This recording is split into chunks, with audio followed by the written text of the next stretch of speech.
ये next question है, mechanical advantage, define mechanical advantage and efficiency with formula. अब mechanical advantage different type of machines का निकलता है, तो इसमें पहले इसकी हम डेफिनेशन देख लें। The ratio between the load lifted and the effort applied is called mechanical advantage of a machine. यानी जो हम लोड को लिफ्ट कर रहे हैं और एफर्ट अप्लाई करके, और मतलब जो हमारा मशीन हमें रिटर्न में दे रही है, वो हमारा उन दोनों का जो मतलब वेट जो लिफ्ट होता है मशीन एफर्ट अप्लाई करने पे, उन दोनों का जो रेशो है वो हमारा मैकेनिकल एडवांटेज कहलाता है। अब उसको कैसे लिख सकते हैं? Mechanical advantage is equals to weight lifted by the machine divided by effort applied, यानी रेशो का मतलब ही डिवाइड है। इसको मैथमेटिकली हम इस तरह लिखते हैं, एम ए यानी mechanical advantage is equal to W upon P.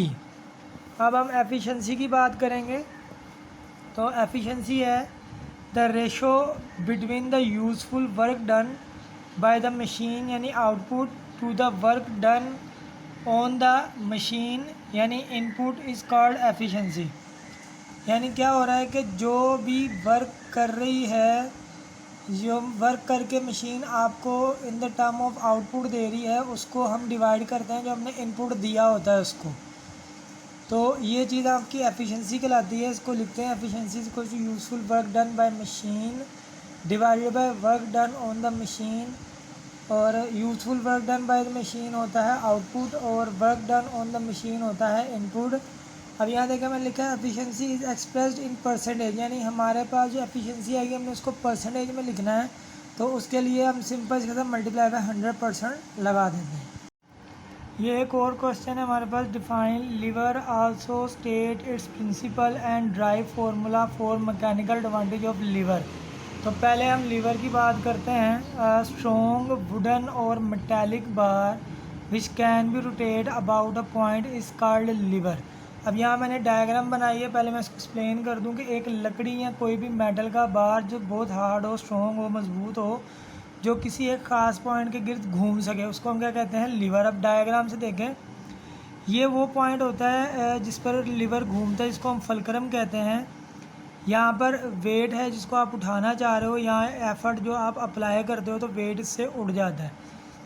अब हम प्रिंसिपल ऑफ लीवर पर चलते हैं। If two torques are equal, a torque of effort and torque of weight, then the lever is set to be in equilibrium. यानी principle of lever क्या है कि liver को इक्विलिब्रियम में होना चाहिए, रेस्ट की हालत में आ जाए, इक्विलिब्रियम में आ जाए। तो उसके लिए क्या कंडीशन होती है कि टॉर्क ऑफ एफर्ट, यानी जहाँ आप एफर्ट अप्लाई कर रहे हो वो उसका टॉर्क और टॉर्क वेट वाली साइड का टॉर्क दोनों इक्वल हों, तो ये अब एक रेस्ट पोजीशन में आ जाएगा, एक इक्विलिब्रियम में आ जाएगा, जिसको हम प्रिंसिपल ऑफ लीवर कहते हैं। अब इसको आगे हम कैसे कर सकते हैं? Torque of effort which is equal to torque of weight, weight into weight arm. ये जो पॉइंट बी से सी तक का जो डिस्टेंस है इसको हम वेट आर्म बोलेंगे, और जो पॉइंट बी से ए तक का डिस्टेंस है इसको हम एफर्ट आर्म बोलेंगे।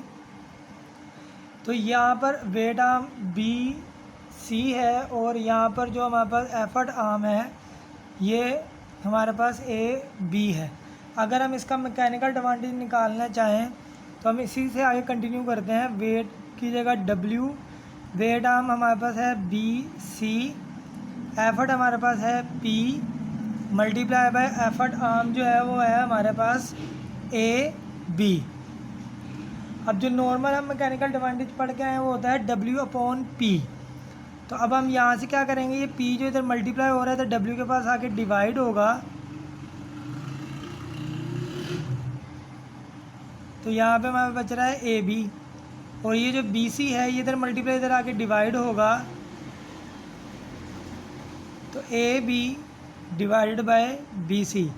तो डब्ल्यू अपॉन पी जो है वो हमारा होता है मैकेनिकल एडवांटेज, यानी डब्ल्यू अपॉन पी इक्वल होता है एम ए। तो हम लिखेंगे M A is equals to A B over B C. A B जो था हमारे पास वो होता है एफर्ट आर्म,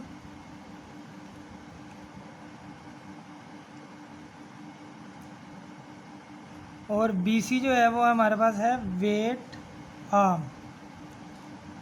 तो ये हमारे पास मैकेनिकल एडवांटेज आ जाता है लीवर का।